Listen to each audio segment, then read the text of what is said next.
Hi everyone, this is Amara with my channel Eyes Wide Shut.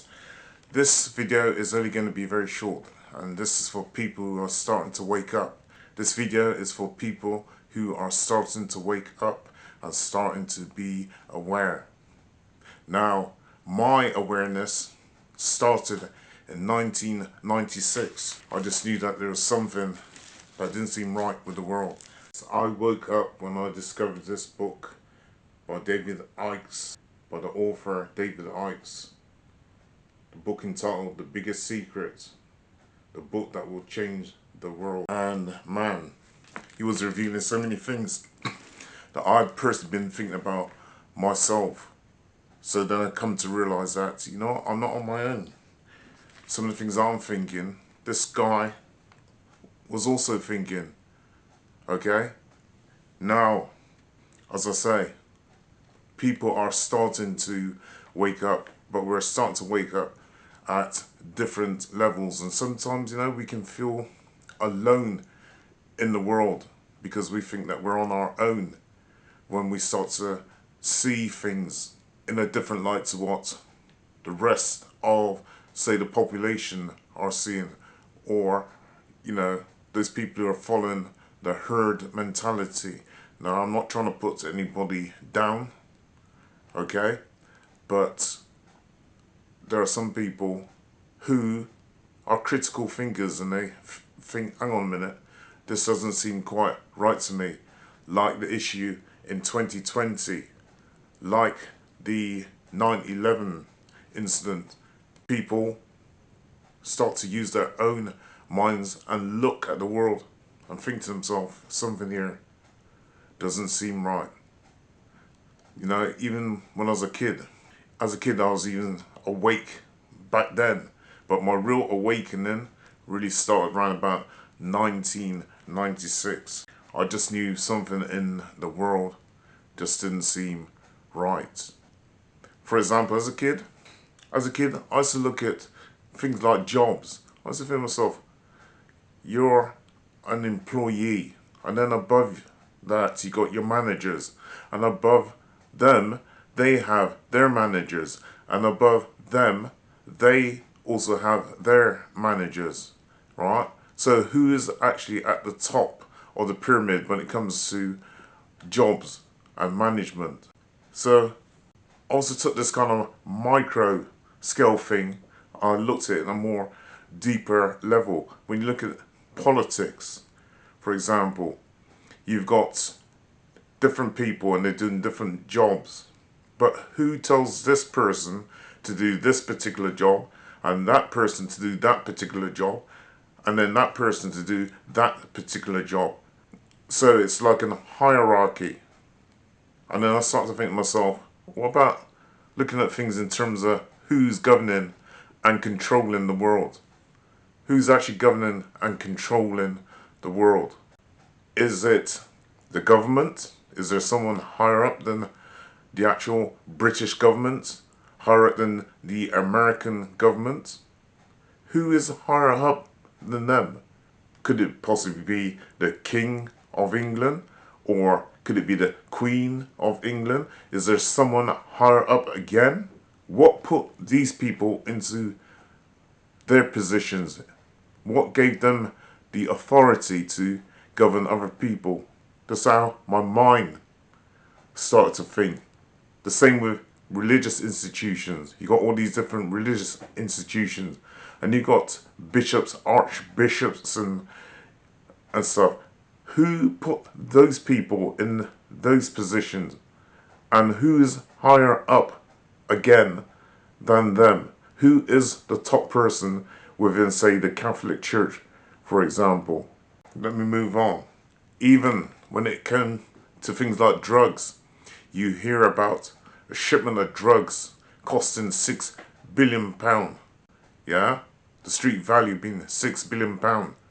But who has the power to organize something like that? Because you need a ship, or you need a boat of some kind, or an aircraft to be able to ship in that amount of drugs. I don't know no poor person, myself personally, who has that kind of connection in order to be able to ship in £6 to £7 billion worth of drugs. How would they be able to find the money to be able to do something like that? It must be people higher up.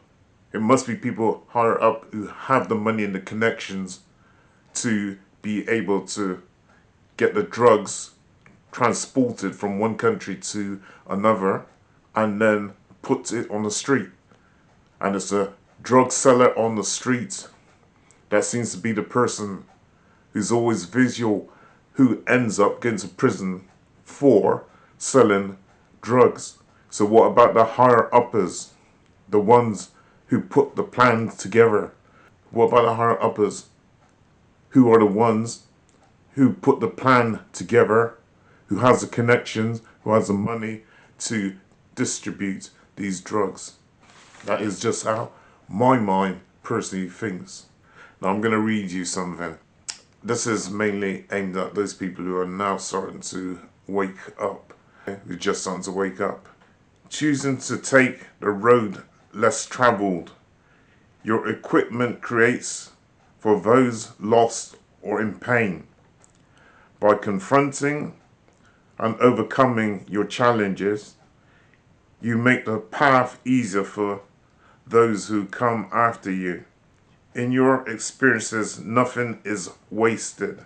Like the philosopher Socrates said, an unexamined life is not worth living. And I'll read that bit again. Very important. Like the philosopher Socrates said, an unexamined life is not worth living. You are a black sheep because you feel like you don't belong. Right now there's a lot of people who are waking up, who are becoming aware of what's going on in the world and what's going on around them, feel lonely because they don't see too many people of like minds, because they don't see too many people of like minds around them. Most people seem to be like sheep, okay, following the herd mentality. And believe you me, there are a lot of people out there that's starting to wake up, okay? So you're not alone. You're a black sheep because you feel like you don't belong. This can make you feel lonely, feel like you're in a world on your own. You're not on your own. Trust. You'll find some people don't like you or dislike you even though you've not done anything wrong. This can be confusing, especially as you're a good person. That is because the goodness in you and your inner light highlights the darkness in them, the negativeness in them. And it's true, when you're a person of light, when you start to wake up, people see that you're acting differently. Some will think that you're crazy, and there's something in you that they see that they don't like, and it's not in you, it's in themselves. There's something that they see in you, right, that they dislike about themselves. You have people, some people you never even spoke to before, but for some reason they give you dirty looks, or they want to disassociate themselves from you. Well, that's okay, because just like how they want to move away from you, there are other people, like a magnet, who will be attracted to you. The right sorts of people will come into your life. The right sorts of people will come into your life. There's a lot of very aware people out there. I don't like to use the term awoke. I prefer to use the term awake. But whilst you're waking up, there are other people who see the light in you, which reflects the darkness inside of them. This is Eldad Amara with another video. Over and out. Oh, also before I sign out, please like, comment, subscribe and share. And I'll be doing a monthly newsletter coming out soon, okay? So if you want to be on the mailing list, look for Eldad Amara at yahoo.com. That's eldadamara@yahoo.com. I'll be sending out a monthly newsletter with some juicy tidbits in it. Thank you.